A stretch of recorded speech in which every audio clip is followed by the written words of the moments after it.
내가 어떤 느낌으로 살이 빠지냐면 나 별로 이렇게 노력을 안 했는데 살이 빠졌네?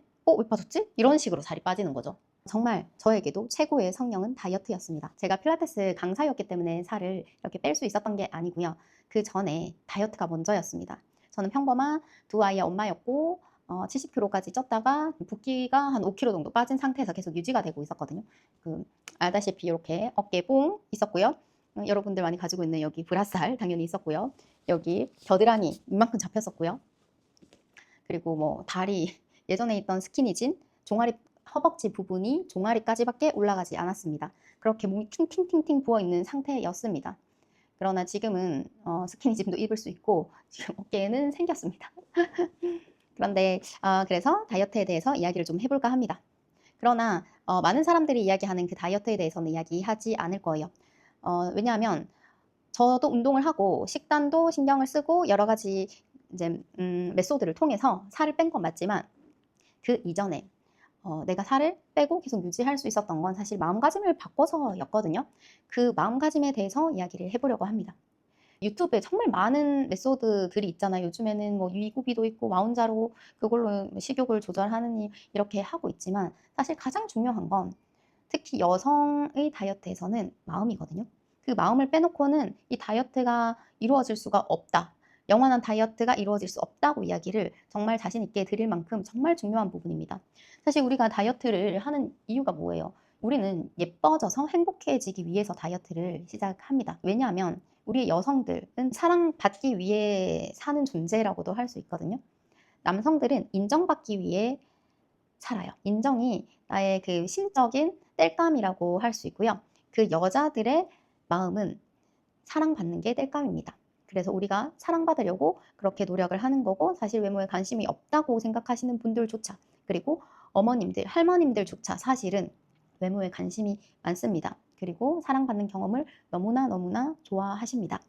그 예로 엄마와 얼마 전 통화를 했었는데요. 저희 엄마가 지금 70대가 다 되어 가고 있어요. 그런데 움직이는 걸 좀 좋아하셔서 탁구를 치시는데 그 탁구를 정말 잘 치세요. 이렇게 아저씨들이랑 막 치는데 인기가 좋대요. 그러면서 엄청 즐거워하시면서 내 인생 중에 이렇게 재밌었던 적은 처음이야 이렇게 이야기를 하시는데 이런 생각을 했습니다.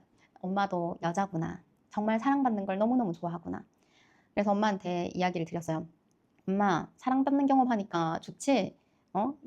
예쁘다는 이야기 많이 들으니까 좋지? 그러니까 너무 살아있는 것 같다는 거예요. 여자는 진짜 사랑받을 때 생기가 넘치고 이렇게 활력소가 생기는 것 같습니다. 우리의 엄마들까지. 엄마가 그렇다는 건 우리가 나이가 들어서도 똑같다는 거거든요. 사실 이 모습이 우리 80대, 90대까지 살면서 이 나의 얼굴이 유지가 되진 않잖아요. 그건 누구나 아는 사실이에요. 그런데 그때도 우리는 사랑받기를 원할 것이다 라는 거죠. 왜냐하면 여성으로 태어났기 때문에 여자라는 동물이기 때문에 우리는 다이어트를 합니다.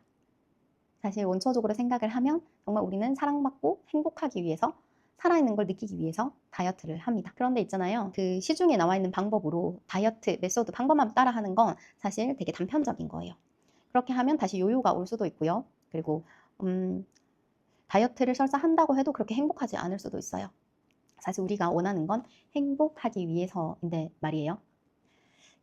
그래서 사실 우리는 마음을 봐야 됩니다. 그 마음을 빼놓고는 절대 영원히 날씬하게 살 수가 없어요.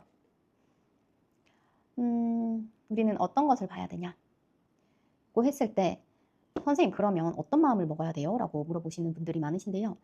사실 되게 아이러니하게도 우리는 살을 빼기 위해서 그러니까 날씬하게 살기 위해서 우리의 뚱뚱하고 못생긴 몸을 인정해야 됩니다. 괜찮다고 해줘야 됩니다.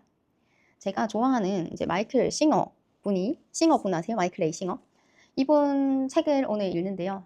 정말 마음 공부든 이 다이어트든 사실 이 내가 느끼기 싫은 감정을 인정해 줘야지만 그 문제가 해결되는구나라는 걸 또다시 이제 깨닫고 느꼈는데요. 다이어트를 하기 위해서는 나의 뚱뚱한 몸, 내가 마음에 들지 않는 몸을 허용하는 경험이 필요해요.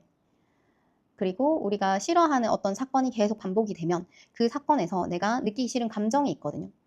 뭐 예를 들어서 외로움이라든지 분노라든지 두려움이라든지 뭐 그런 우리가 느끼기 싫어하는 감정들을 느끼고 싶지 않기 위해서 우리는 머리를 싸매고 고민을 합니다. 어떤 방법을 써야지 그 감정을 느끼지 않을까라고 생각을 하고 우리는 그거에 대해서 계속 궁리를 하고 미래를 계획을 하죠.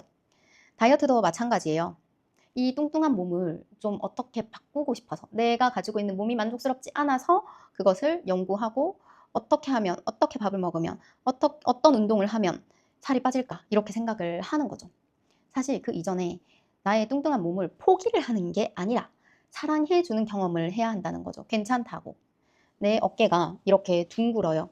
둥근데도 이 둥근 어깨 나름대로 괜찮다. 그래도 더 뚱뚱하지 않은 게 어떠냐 이렇게 생각을 해보는 거예요. 역발상으로. 그리고 나는 이 세상에 하나밖에 없는 정말 개성 짙은 존재잖아요. 이 지구상에 똑같이 생긴 사람이 하나도 없어요. 그러면 나를 사랑할 수 있겠어요? 없겠어요? 우리는 진짜 특이한 조형물이나 예술품들을 좋아하잖아요. 돈을 비싸게 주고도 사고 그렇잖아요. 우리를 그렇게 봐주세요. 우리를 예술품처럼, 단 세계 하나밖에 없는 예술품처럼 봐주세요. 그렇게 보고 내가 가진 것에 계속 감사를 하게 되면 나에 대한 만족도가 높아져요. 그래서 사실 우리가 다이어트로 가지고 싶었던 그 행복감, 그리고 사랑받는 느낌을 바로 느끼실 수가 있습니다. 그것을 느끼면 역으로 살이 빠지게 됩니다. 어떤 느낌으로 살이 빠지냐면 나 별로 이렇게 노력을 안 했는데 살이 빠졌네? 왜 빠졌지? 이런 식으로 살이 빠지는 거죠. 우리 여성의 몸은 제가 저번에 영상에서 이야기를 했듯이 안전하지 않은 상태에서는 지방을 거두지 않습니다. 비상식량이거든요, 지방은. 그래서 내 머리에서 이제 안전해 라고 느낄 때만 지방을 태웁니다. 그게 자기 사랑이고, 그리고 나의 싫어하는 점을 받아들이는 거, 허용하는 겁니다. 그래서 오늘부터 여러분들이 해야 할 건 감사일기. 내 외모에서 감사하는 점을 10가지를 적고 계속 그거 반복하는 겁니다. 내 외모에 손님이 오셔서 조금 있다가 여러분 수업하고 왔습니다. 여러분을 변화시킬 수 있는 건 그러니까 이제 자기가 가지고 있는 데 대해서 만족하는 거, 그리고 감사하는 거. 만족하려면 지금 이 순간에 감사해야 해요. 내가 가지고 있는 외모, 내가 가지고 있는 재산, 내가 가지고 있는 물건들, 내가 가지고 있는 우리 남편, 자식, 우리 엄마, 뭐 누구든 부족한 점이 있습니다. 완벽한 사람은 없습니다. 그러나 좋은 점을 보는 거죠. 그리고 두 번째는 그거, 내 상처를 치유하는 거. 내가 경험해오면서 겪었던 그런 상처들을 치유하는 게 사실 이 다이어트에 도움이 될 겁니다. 여성성에 대한 상처, 성적인 것에 대한 상처, 이런 것들이 치유되면 다이어트가 좀 쉬워져요. 그리고 내가 지금 안전하다고 느끼지 않는 어떤 부분에 대해서 또 치유가 일어나는 것들, 이런 것들이 이루어지면 여러분의 다이어트는 아주 쉽고 빠르게 될 수 있을 거예요. 오늘은 여기까지 이야기를 하고 또 다음에 또 좋은 이야기로 다가오겠습니다. 다음 컨텐츠들을 계속 이어서 보시고 싶은 분들은 팔로우 하시고, 그리고 궁금하신 점이 있으면 여기 카톡방 남겨놓을 테니까 그쪽으로 문의 주세요.